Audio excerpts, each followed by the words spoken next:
All right, let's go. So, how to synthesize a snare drum. So I want to prep you a little bit. There's going to be a lot of information that I'm going to be sending your way. So I want you to not get overwhelmed. Take time to take all this in. Grab yourself a drink, maybe a little snack, and know that this is going to take a lot of practice. So practice, practice, practice. So yeah, let's start. How to synthesize a snare drum. So the sound that we're going to be making sounds like this. We're going to be using the free synth Vital. And yeah, let's go. So first I want you guys to think about what we're making. So let's think of the physical properties of a snare drum. So there are three main components of a snare drum. You have the drum head on the top and the bottom. Then you have a shell, which is most commonly made of wood or some kind of metal. And then you have the snares, which are on the bottom. You have these, and these are made of wire generally. And yeah, that's like the main three components that give us the sound of a snare drum. You do get these other things like the lugs and this tension and release system. But we're just going to be assuming that this is some primitive instrument from here on. So let's think about what happens when we hit a snare drum. So here we have John. This is not really John, but we'll just call him John. And John wants to play the snare drum. And he's wearing his Sunday best. He's feeling a little stiff. And he after coming back from like his little break, he put on some different clothes. Maybe it's the next day. He had a little cold beverage. He's ready to play the snare drum, and he really wants to do this. He's determined. So he pulls back his hand. He comes back in the fury with his stick, and he feels like he's a rock star. And he smacks the drum, and the drum makes vibration and gives us what we hear, and that would be sound. Now, there are four things that we hear in between this little playthrough of a snare drum. Now, the first thing that we hear is the stick, the wonderful stick that hits the head of the drum, and the drum vibrates, and then vibrates the other side of the drum, and then the drum vibrates on the snares, and the snares cause that very high, very noisy sound that we hear, which makes the characteristic of a standard snare drum. And we again hear that wonderful sound. Now, let's talk a little bit about how the anatomy of a snare drum works in terms of sound. So, in the beginning, you'll have a little click, and this will be characteristic of your stick hitting the material of the snare, either by slightly hitting the wood on the side, the rim, and then also causing a little bit of a louder sound because it vibrates the entire drum. But mainly you'll hear the stick here.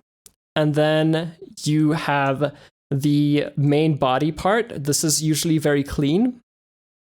And then you'll have the characteristic of the noise induced from the snares vibrating at the end.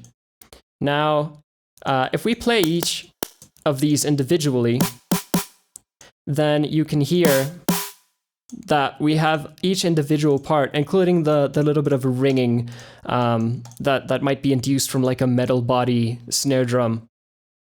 So let's break this down even further. Let's go even further into this. Now, if we play just the click on its own, then it will sound something like this. And we might have like the body on its own, which sounds very, very awkward and doofy. And then we have the snares, the metallic part of the snares, which we can generate with some kind of a noise. And then we have this tonal ringing, usually induced from the metal body. Now, if we take away this metal part of our snare, and we only play the rest of the sound, then we get a very, very electronic sounding drum. The whole thing sounds electronic, but this makes it a little bit more just your standard, maybe 909 sound. But as soon as we add this metallic tonal ringing, we kind of, it's kind of like our brain decodes this as being some sort of more realistic snare drum, which we're hitting quite nicely. It's still characteristic of electronic drums, but for some reason it just feels a bit more like home, a little bit more like the original snare drum that we're used to. So what are the main things that we need to be able to make a snare drum? So if we look at what we'll mainly need, we'll need a pair of synths, maybe just one, depending on how featureful it is. So we'll maybe have something like a FM synth that does 1:2 ratio, like shaping, like the carrier is at an octave up. Then we might have a wavetable. Maybe we're using a wavetable synth and we want to generate from that. That's also really possible and quite nice too. Maybe we have a wavefolding type synthesizer. Maybe we have something like that. We can use that too. The other thing that we will need is a noise generator. We will need... Oh, also, let me just scale this up for you. I know some of you might be watching on a bit of a lower resolution. So, yes. We might need a transient shaper. Transient shapers can be quite nice in shaping the drum and making it sound quite full. We'll need a distortion. We'll need a nice distortion for our sound. And let me just add some spaces here so it makes it all nice. We might need a reverb. We might need a clean delay with only a single tap. So one tap and also 1 millisecond minimum. This can come in handy quite a lot if you're trying to do them in real time. If you're trying to do these snare drums in real time for your designs. What else? What else can we use? We can we might actually need to monitor them. This comes in handy quite a lot. So just a monitor drum. You can make this with a -12 decibel cut, just in volume. And also what might come in handy is to use some Foley. Some Foley is also quite nice in making snare drums. So with all of this information that we have now, of needing a synth and then needing these characteristics of drums, we can now say, okay, we have the main components of generation that we need. So luckily for us, Matt Titel was, or however you would say his name, I think it's Matt Titel. He gave us very, very generously the Vital synth that we can use. Now, let's get into making our main snare drum. So I'm going to be doing this in the one synth. If you only have something like operator, or maybe you're on some hardware, you can apply all of this information to that as well. So what we'll need is three oscillators with sine waves. We can bring down the volume of the first two. The first oscillator will be FM'd from the second oscillator. We'll turn down all of the random phase. And our second oscillator will be 1 octave up. So when we introduce this FM, then if we look at an oscilloscope, maybe like M oscilloscope or something. So something like this. There we go. Then when we play the sound like this, and we normalize it, then you can see, oh wow, cool. So we can get this nice square shape from this. And that's kind of the shape that we're kind of looking towards getting, because this will really add some nice thickness to your snare drum in the start. So the main components that we want to make for the snare drum, as we said in the anatomy part, is the little clicky part here in the beginning. We want to make a body with our first oscillator. And then we want to make the noise, the tail. And then we also want to make this tonal sound. And this tonal sound we can get from these two oscillators here. We can generate them from here, since we can FM and output the sound at the same time. So let's go in and sound design this, shall we? This will take a little bit of time to get right, but if you apply these little concepts together, then you will succeed very quickly. So let's start with top to bottom. So let's start with our little click here, okay? Let's turn on the volume of our first oscillator for now. And then let's use our second envelope to control the volume of our first, our noise, our sample. And if we play that, it'll sound like that. Now, generally, the transient can vary in length, but generally from what I've seen, a nice steep curve like this with a time of around 10 milliseconds works quite well.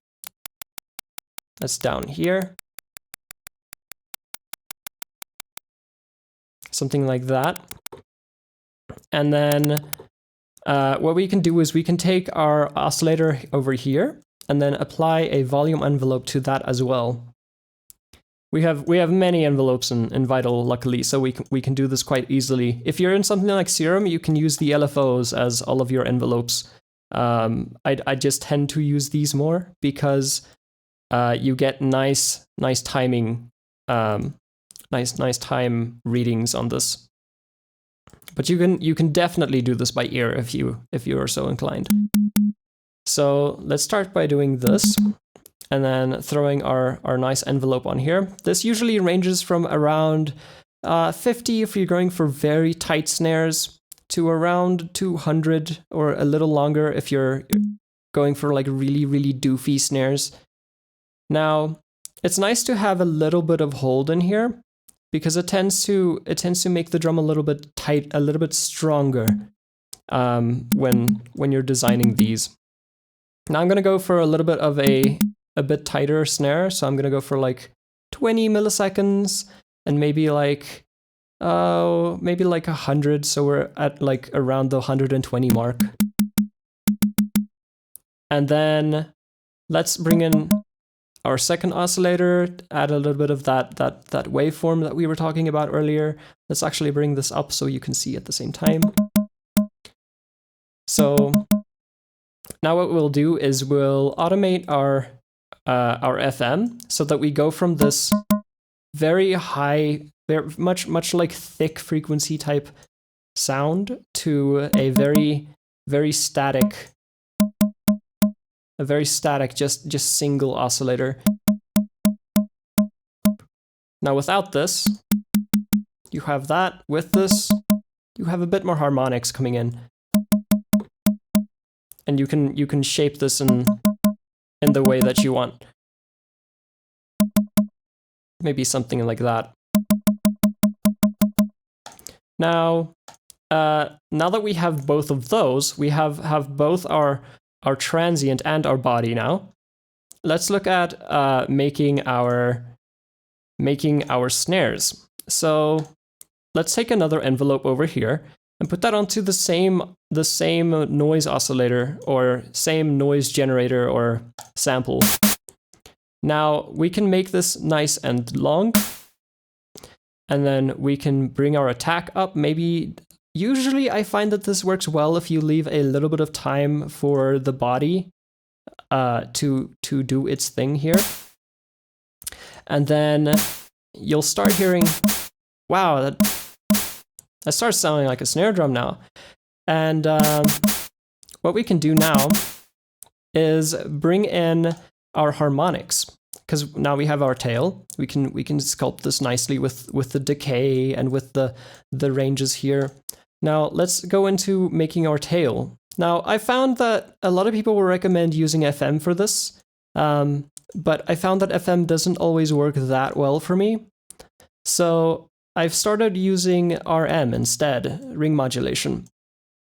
And ring modulation comes in a very, very big handy way because you can freely change the signal on here. You can even do this in post if you so desire to do it that way. But now, if we bring in our second oscillator as our tonal sound, then you'll hear we have something quite nice now. Maybe we do the same thing on this one as we have on our previous tail over here. And now we just push this frequency range way up. And now we start getting that metallic tone that you might hear in a metallic, like a metal snare drum, a metal body snare drum.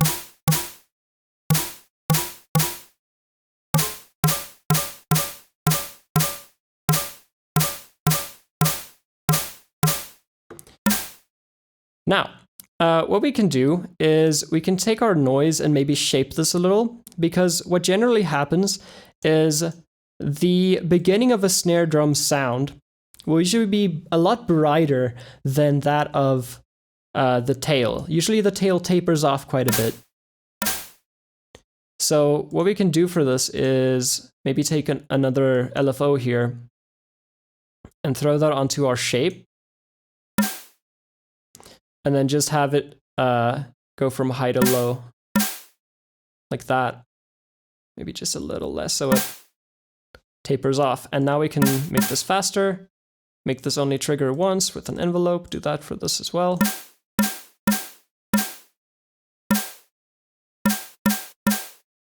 And now with a bit of a sharper cutoff,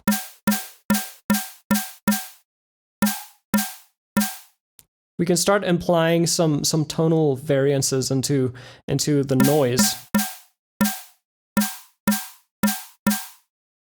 So let's do this. Let's throw in our LFO onto this resonant filter, and then have it be not resonant at all in the beginning so that our transient is nice and clean. And then it comes in and then fades out again. Maybe something like this. Maybe a little faster. It sounds like our metallic tone is a little too long. Let's pull that back. Maybe a little too loud. Let's pull that back. Now, something that you can do after this is throw in a distortion and throw in another envelope onto this distortion. This will essentially be our transient processor, but also it'll add a little bit of glue to all of these sounds so that they start interacting with each other. And now we can get a bit of a stronger attack.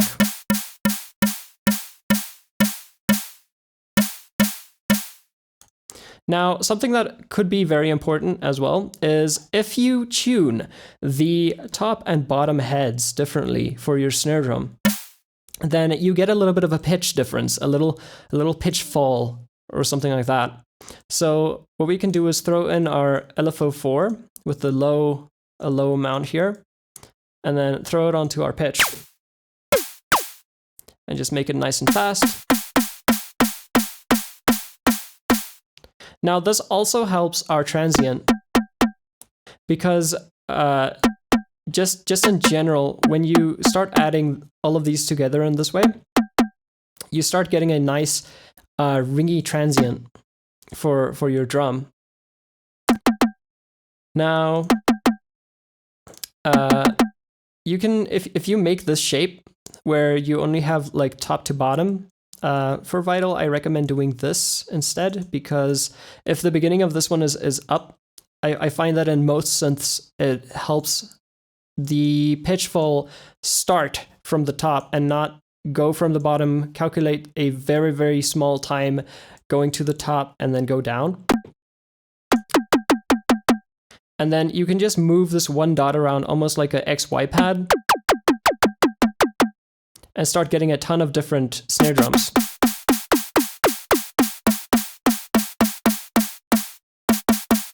And play with the amount. Maybe this.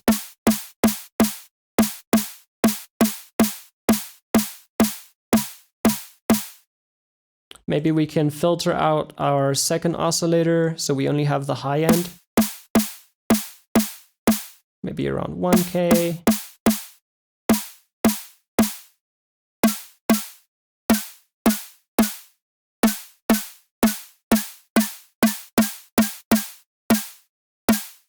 Maybe something like that.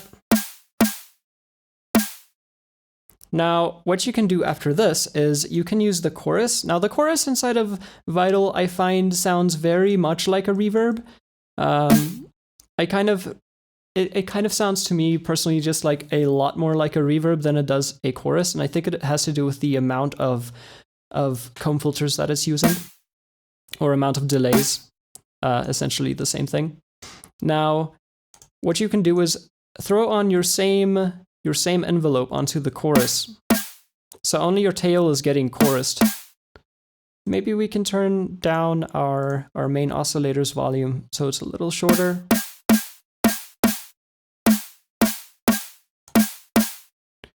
Maybe we can throw on our reverb. Maybe take away the low end. So we're only getting the top end. And shape this. I find that nice short reverbs. Maybe a small room works quite nice. And maybe we can pre-low cut this as well.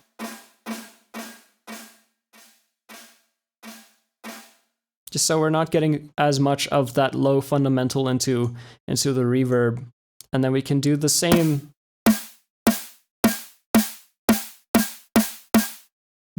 thing over here. Now, if we change the shape into something like a triangle, we'll get a bit more harmonics out of this. Let's see.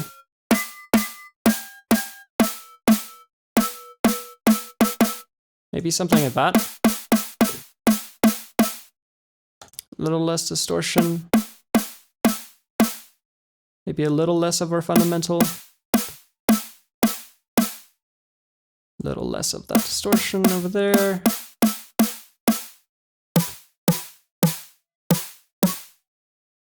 Yeah, that's kind of it. That's kind of the main sound that you would get. Now, if you go and look at the patch, I'll leave this patch in for you guys to play around with. I do recommend that you guys make this yourself, because making this individual patch will help you a lot in the long run. Now, you can see over here, something that I did is I instead of opting for the FM route where we do this FM into here, I think that was also my mistake because we're RMing the sound. Now, what I did here is I just took that exact shape that I showed you earlier, where we're doing the FM, and I just rendered it out, or just manually made the shape like this. This is essentially the exact same thing as what you would do for that shape, but I just made it on its own individual oscillator. So this is essentially like having another fourth oscillator and just FMing into it. So if we go back to this patch now, yeah, I'll leave this into the description for you to play around with. But essentially, you can play around with the range here, and then you get different types of harmonics. And this is essentially just our harmonic lane. And here is our doof, which just gets created with a little bit of FM. And yeah, everything just stays the same. This is the exact formula, the exact recipe, or if you will, that this snare drum is created with. So if we take that, let's actually make that shape here real quick. So if we take away all of these, just remove all of these keyframes, we create a new keyframe all the way to the right, and then we just add that, make some harmonics here, so we get that shape, add a bit more of like the fifth harmonic, sorry, to bring in the shape a bit more, make it a little more stiff. Let's just zoom in here. Something like that. A little bit more of this harmonic. Until we kind of get this flat line top, which you can really just generate from FM if you wanted to. And then we just select our blend mode. We can select waveform blend, and that should do what we want. There we go. And now let's turn off our FM here and then go into, where was it that we used this? I think it was this one. Now we can control the amount of saturation on this.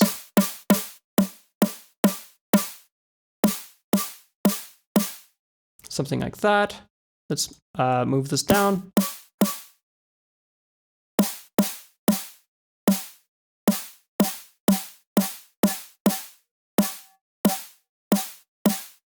Yeah, something like that.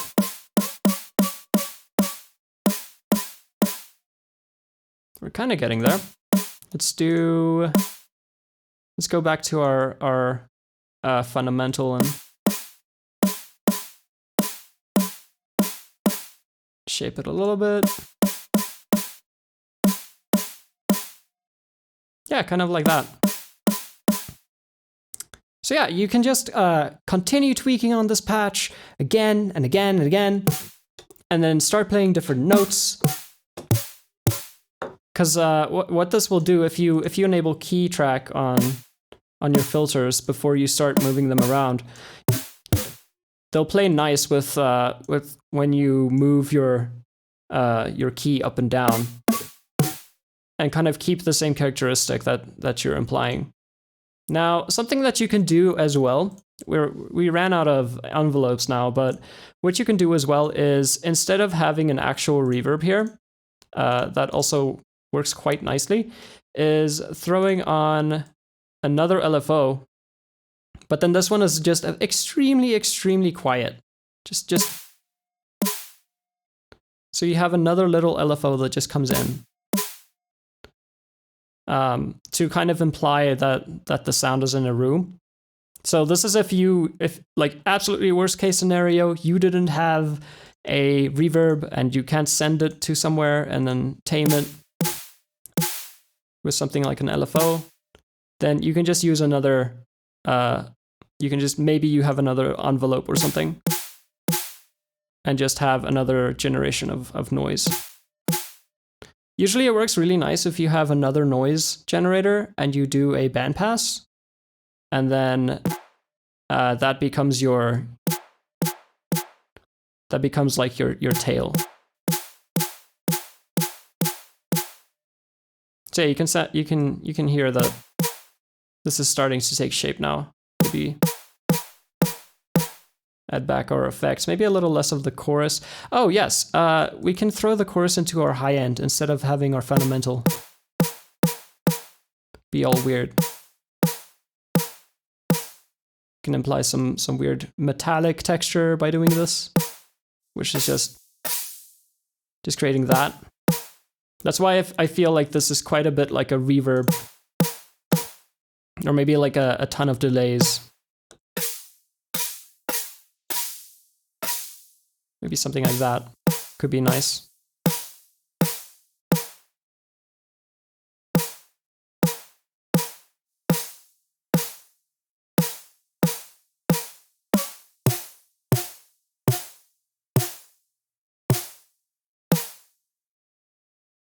So yeah, that's pretty much it, guys. Yeah.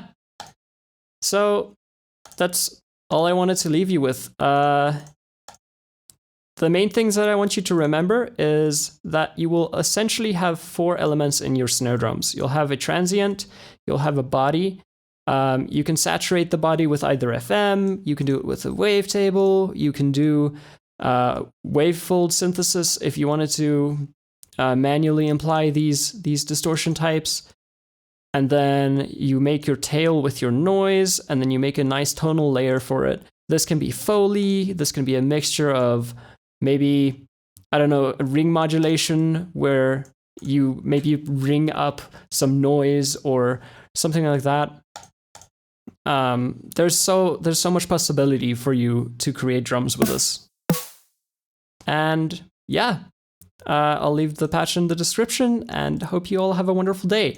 I do want to mention all of these images that I showed in the beginning are made from the lovely people at Unsplash, and also from Pexels, and then also from another website that I will link in the description, as they have completely just popped out of my mind. But yeah, I hope you guys enjoyed this and have a wonderful day. Send me some snares if you guys make some. I'll be more than happy to give you some feedback on maybe improving your snares or changing them. You can contact me on Twitter, or you can contact me on Discord. All those links will be in the description for you to go look at. So yeah, I want you to rewatch this video a few times, not for my own sake, just for yours. If this completely blew over your head, tell me. I'll be more than happy to help you in the description, or maybe on Twitter or something. And yeah, hope you have a wonderful day and take care.